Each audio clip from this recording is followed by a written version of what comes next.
Finally এই মাছগুলো আমরা পেলাম। তো এই যতক্ষণ ঘাওয়াইলাম মাছ দিয়ে পলয় দিয়ে ঘাওয়ানোর পরে দেখি যে মাছ আর পাওয়া যাচ্ছে না, তো উঠে আসলাম। পরে দেখা যাচ্ছে আরও হবে। এই যে এটা সিলভার, আরও সিলভার আছে।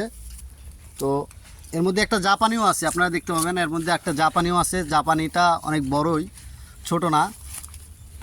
তো এই সিলভারই আমার পাজর একটা ব্যথা করে দিয়েছে। এই ছোট সিলভার হয়েও তারপর পাজর একটা ব্যথা করে দিয়েছে। আর এই যে আপনার জাপানিটা দেখতে পাচ্ছেন, জাপানিটা কিন্তু বেশ বড়, চলে যাবে মাছ চলে যাবে। আর এই যে জাপানিটা বেশ বড় দেখতে পাচ্ছেন, অনেক বড় জাপানিটা। তো জাপানির পেটে মনে হয় ডিম আছে সম্ভবত, এর জন্য আমাদের ছিপ খানায় এর জন্য প্রোগ্রাম করে আমরা নামলাম যে পলয় দিয়ে মাছটা ধরবো। এই যে এক এক করে আমরা দেখছি 4টা মাছ পেলাম। তো দেখা যাক আরও পাওয়া যায় কিনা, এর জন্য অপেক্ষায় আছি। একটু পানিটা পরিষ্কার হোক, তারপরে আমরা দেখবো যে আরও মাছ আছে কিনা। তো সাথে থাক। এই যে দেখতেই পাচ্ছেন যে পুরা খাতটা এখন সম্পূর্ণ পানি ঘোলা। তো এইটাতে আমরা মাছটা মারছি। আপনার দিগত আরও মাছ মেরেছি আমরা, যেহেতু ছিপ দিয়ে মারছি। তো আগামীকালকেও মারবো, এই ভিডিওটা আপনাদেরকে দিব, অবশ্যই পাশে থাকবেন।